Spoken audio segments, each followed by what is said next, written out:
Hello and welcome back to These Blind Eyes 6580. Today I'm a little excited because I get to do my first rebuttal video in regard to some hateful comments I received from one Joe Smith on a video I did last week entitled Funding Planned Parenthood.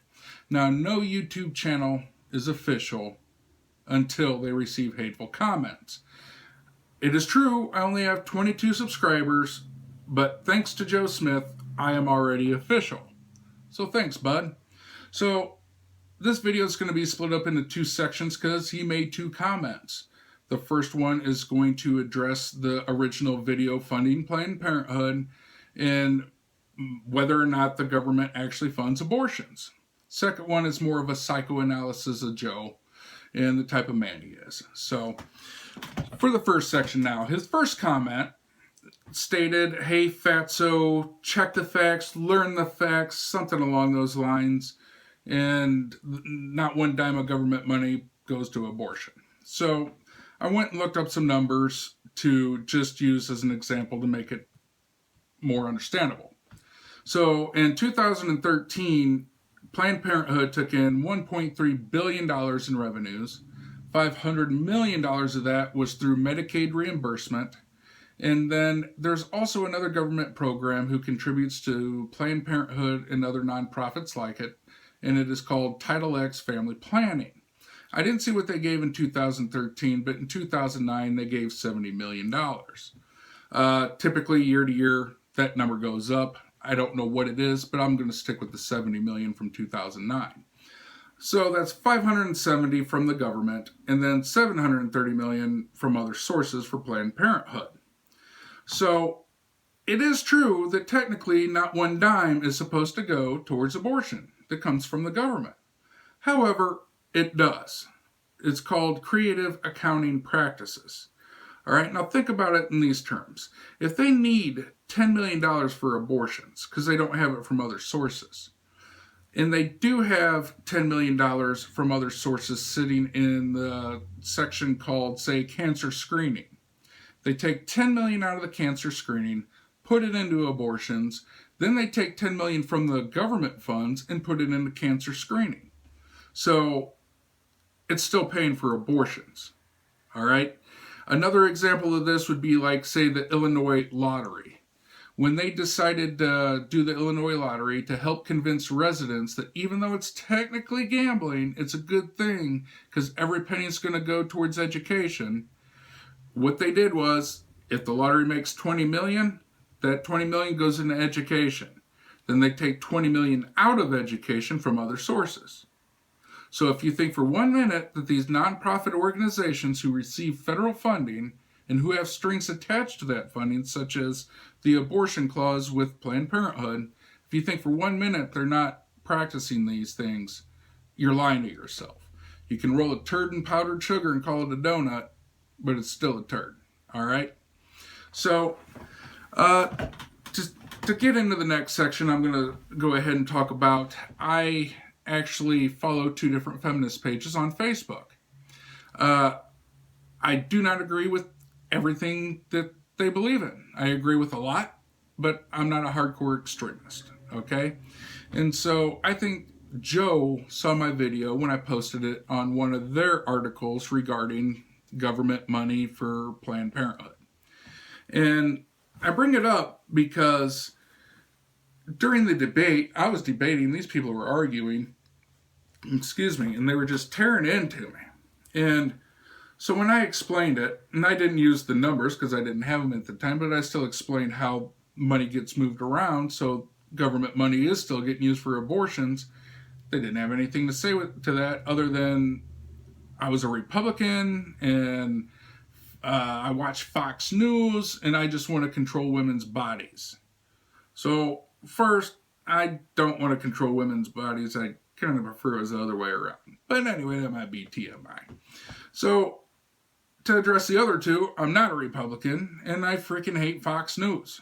So whatever. But that's the line of arguments coming from the extreme hardcore feminist. So that brings me to Joe's second comment that says something along the lines of, I support Republican and pro-life deportation. Underneath that it says, I am Donald Trump and I support this message. Don't know if he's sniffing glue or just trying to be funny. Either way, it got me to thinking about what type of man he was, and it got me to thinking about the types of men and the types of categories that they'd fall into in regard to the abortion topic. So the first category would be men who are pro-life. Now there is a subsection to that that is me, basically. I agree with pro-life. I am pro-life. However, I'm not sure where I stand in situations like rape. I understand the logic behind they should just have the baby and let it be adopted. However, I cannot imagine being a woman, getting raped, and then having to carry that rapist baby for 9 months. And then they're still going to have a maternal bond to it after 9 months of carrying it. So do they keep the baby and then be reminded of the rape every day of their life? You know? So I can't really judge on that one. The other would be women's health. So in other words, if the pregnancy is a danger to the woman's health and she could die, don't know where to stand on that. That'd be a tough call too, you know? So that's kind of where I am. I'm pro-life, but those two things I can't judge on. So the second category of men would be those who go with the mindset of, not my monkey, not my circus. It don't affect me, leave me alone. And until it does affect me, I don't want to talk about it. The third category of men are essentially slut puppies who the only reason they agree with abortion is because they want to go around screwing whoever they want, however many they want, whenever they want, all that kind of stuff. And they just don't want the responsibility of the consequences if somebody gets pregnant. Now, it is true that I do not agree with abortion, but I also do not think the woman should have to be the only one to raise that child. If you're man enough to stick it in, be man enough to stick it out. That's how I look at that. So now we're to the final category, and this is where Joe comes into play. And so now it's time for my analysis of Joe.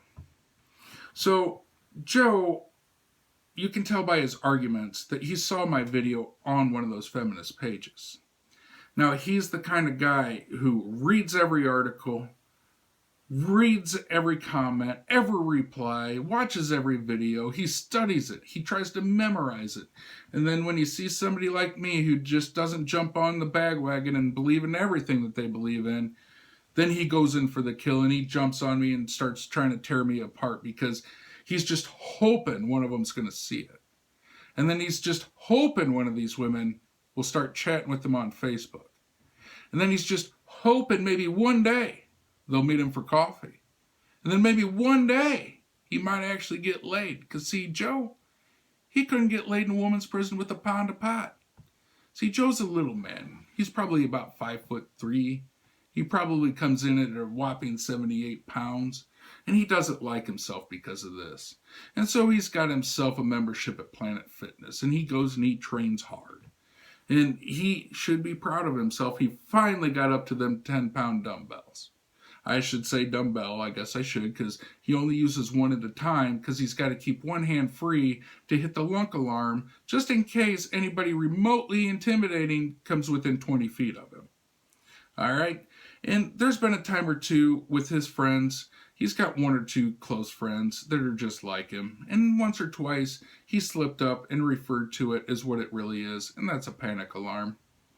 So, like I said, Joe's buddies, they're good friends. You know, they do a lot for each other. Most men at the age of 37 wouldn't do the things that I'm assuming these 37-year-olds, you know, I'm assuming they're 37. That's what I'd put them at, you know. They're so good to each other. I mean, if you're 37, you find another 37-year-old man who will take the time once a week to inspect your berries to see if there's any new pubic growth coming in. Come on. That's a good friend right there. So on Friday nights, they decide to go out, and they don't even realize they're not getting drunk because they don't understand that the NA on their can of beer stands for non-alcoholic.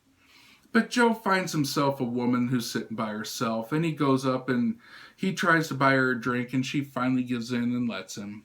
So Joe sits there on Friday and blows his whole paycheck getting this woman drunk. And when he goes to the bathroom to prep himself up to get the balls to ask her if she'll go home with him, he comes out and she's gone. Don't blame her. And so then Saturdays, him and his buddy sit around playing Dungeons and Dragons or Warhammer and sit and brag and laugh and talk about how close Joe was to finally getting laid. Joe, seriously, man, become a man. You know, you're just taking arguments that you're finding from these websites and you're using them. It's obvious they're not your own. Nobody's proud of you. Nobody thinks you're cool. Be a man. Come up with your own points of view and stand by them. You're going to get laid a lot quicker if you actually act like a man instead of trying to just be a follower and say what you think people want you to say. So that's my take on it. I hope you liked the video. I hope you subscribe to the channel if you don't.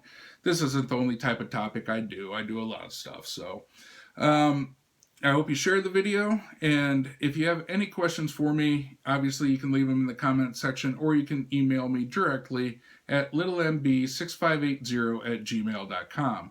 That is LITTLE, M as in Mike, B as in Bravo, 6580@gmail.com. Until next time.